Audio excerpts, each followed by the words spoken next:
Hello everyone, it's Margaret here with 60 and Me. How are you doing today? How are you feeling? Are you feeling healthy and strong? Well, today I want to talk about how we can deal with this elusive challenge of emotional eating. Now, emotional eating is complicated, it's complex, it sometimes is grounded in our childhood, in our experiences when we're younger, and it can have a long-term effect both mentally and with your physical health. And I want to share with you some ideas. Now, I would say that I used to be an emotional eater. I'm not so much anymore. I really honestly am a lot more cautious of it and a lot more aware of when I'm eating things that are not going to be so good for me. I kind of have more of an incentive now that I know some of the things that I've been doing with my food over the years have been really harmful to my blood pressure and to other health issues that I face personally. So but maybe you are in a situation where you eat for your emotions. I mean, I definitely reach for certain things like coffee and tea when I'm going through some kind of emotional decision making or challenge, and that's one of the factors that goes into emotional eating. Marianne Holt is one of our bloggers. She wrote this article, 10 factors influencing emotional eating, and she went into it in really a lot of detail, and I would suggest you read that article because it's really complex, the relationship between emotions and eating behavior.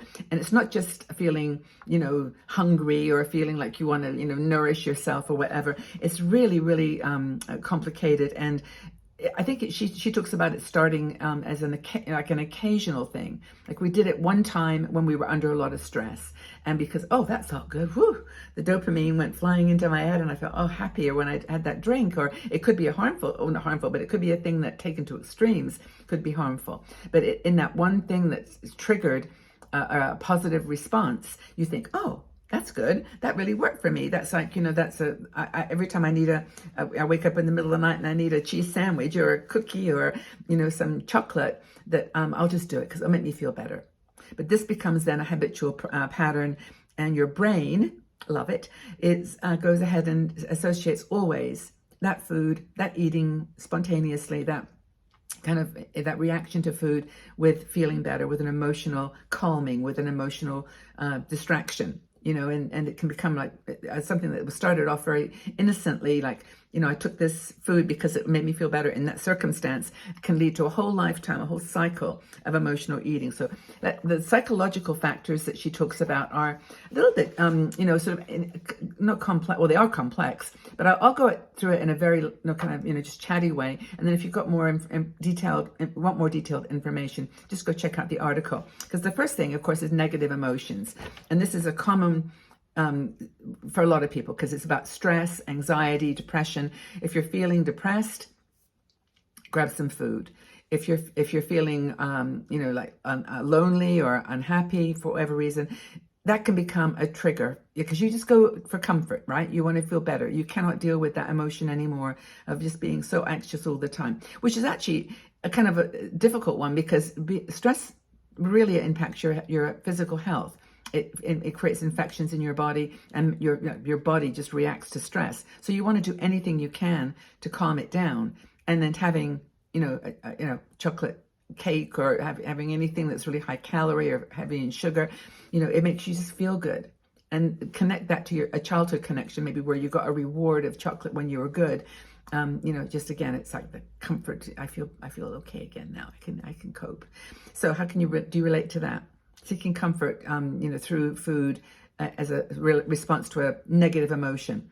Another one is emotional avoidance. Like that if you're going to be doing something that is uncomfortable for you, have whatever. Now, for me, and this is the truth, I'm being really honest with you, and I never lie. Whenever I'm paying bills, coffee, money, I just don't do well with money. And whenever I'm feeling like I want to avoid emotional meltdown or some kind of distraction that's not good, doesn't feel good to feel stressed about money or unhappy, I want to avoid it, then I just drink some coffee. And it suppresses the feelings. And then you feel like you can cope. You can get on with that particular task. You probably got lots of tasks that you could say, yeah, I do that with whatever.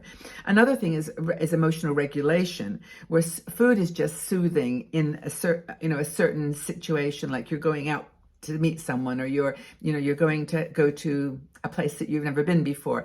It's not like avoidance, like it's not like you're avoiding a negative emotion, but it's just like you're just regulating it. You're like, okay, you can do this, you can cope with this, it's all going to be fine.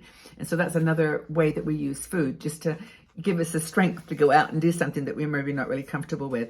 The fear of negative thought, they have this, sometimes emotional eaters have this all or nothing, like, I don't know how, I have this sometimes. If you're going somewhere and you're like afraid something's going to happen, or your family's going on a trip and you think, oh my gosh, what's the worst that can happen?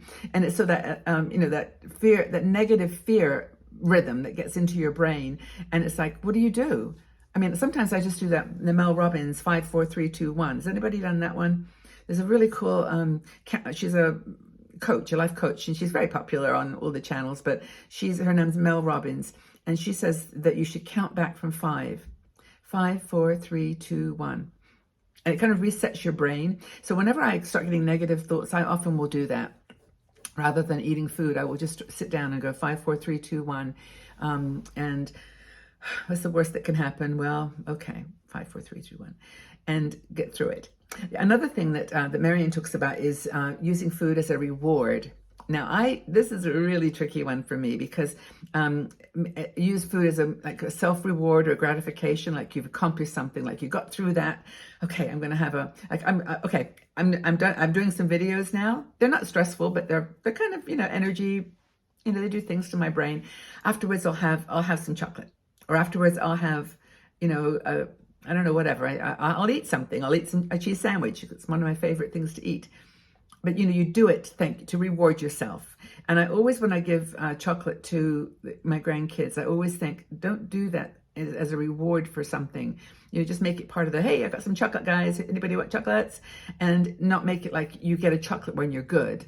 I don't think I've ever done that. And I think it's really important that you don't do it. That's just my opinion. But maybe you can go back to your childhood and associate that with that. But anyway, another one is perceived lack of control. If we feel like we need our strength to do something, that we're about to present something in front of a group, or we're going to meet someone for the first time, or we're going to go, the world is just like, you just listen to the news and it's just like, it's just too much. It's out of my control.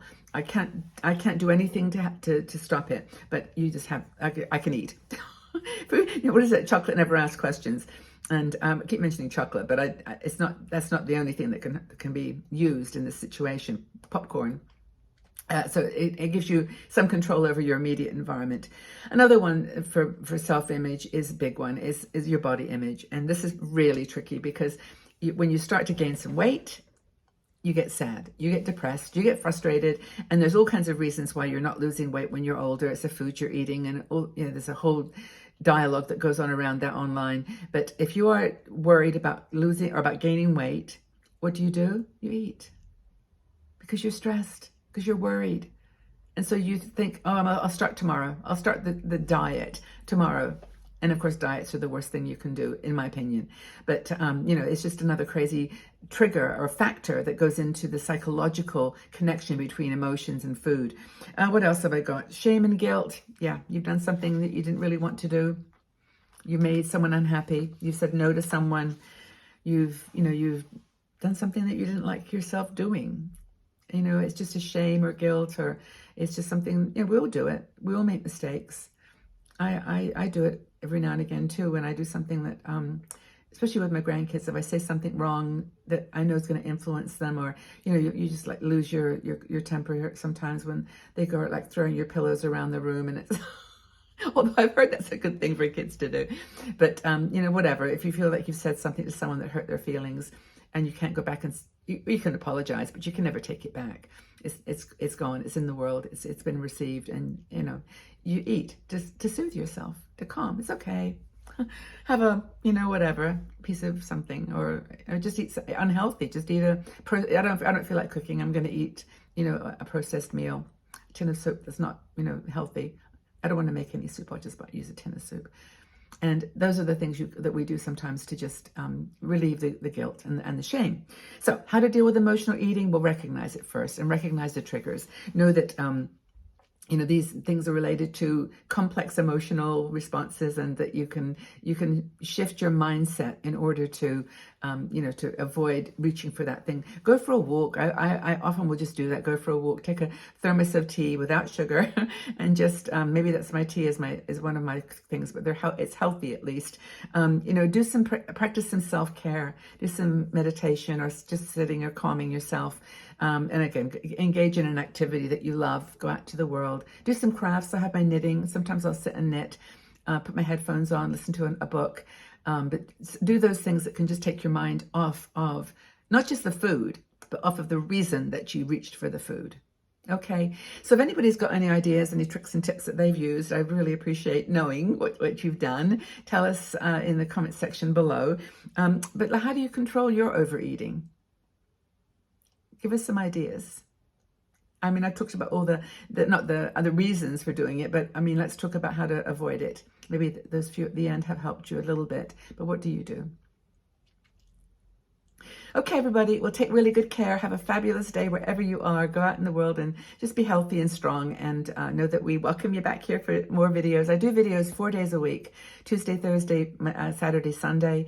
They go up on YouTube. I put some things on Facebook, and the links are always on Facebook. The newsletter always will link to those new articles and videos, new videos every day, videos 4 times a week. But if you've got any topics you'd like me to talk about, anything I've missed in my 2,000 plus videos, I'd appreciate it. But I love talking to you and sharing with you, and I hope that you're doing well. Take good care. Bye for now.